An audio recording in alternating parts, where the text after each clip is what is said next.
നമസ്തേ. വാർത്തകളിലേക്ക്. ലൈംഗിക പീഡനാരോപണങ്ങളെ തുടർന്ന് നാണം കെട്ട് യൂത്ത് കോൺഗ്രസ് അധ്യക്ഷ സ്ഥാനത്തു നിന്നും രാഹുൽ മാങ്കൂട്ടത്തിലിന്റെ രാജി.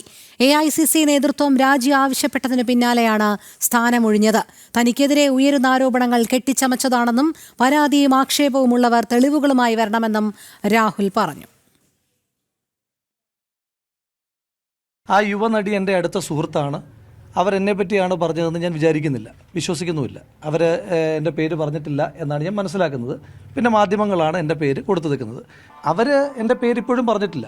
നിങ്ങൾ തിരിച്ചും മറിച്ചും അങ്ങയുടെ മാധ്യമ സ്ഥാപനം ഉൾപ്പെടെ തിരിച്ചും മറിച്ചും ഒക്കെ ചോദിച്ചിട്ടും അവരെൻ്റെ പേര് നിമിഷം വരെ പറഞ്ഞിട്ടില്ല എന്ന് തന്നെയാണ് ഞാനും അത് കണ്ട ഒരാളെന്ന നിലയിൽ മനസ്സിലാക്കുന്നത്.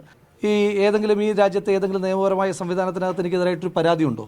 ഇനി പരാതി ആർക്കും കൊടുക്കാം. അപ്പം നിങ്ങൾക്കെതിരെ എനിക്കും പരാതി കൊടുക്കാം. എനിക്ക് പരാതി ചമപ്പിക്കാനും പറ്റും. അതെല്ലാം ചെയ്യാൻ പറ്റും. ഇന്നത്തെ കാലത്ത് അതൊക്കെ പറ്റും. അങ്ങയോട് ആരെങ്കിലും ഒരു പരാതി പറഞ്ഞിട്ടുണ്ടോ? അപ്പം ഞാൻ ചോദിക്കുന്നത് അങ്ങയോട് ആരെങ്കിലും ഈ രാജ്യത്ത് ഏറ്റവും പ്രധാനപ്പെട്ട കാര്യം എന്താണ്? അങ്ങനെ ഒരു ഇപ്പം അങ്ങ് സൂചിപ്പിക്കുന്ന പോലെ ഗർഭചിത്രം നടന്നു എന്നതുമായി ബന്ധപ്പെട്ട ഒരു പരാതി ഗർഭചിത്രം നടത്താൻ നിർബന്ധിച്ചു എന്നൊരു പരാതി അങ്ങയുടെ മുന്നിൽ വന്നിട്ടുണ്ടോ? ഒരു പരാതി വന്നാൽ ഞാൻ അതിന് മറുപടി പറയാം.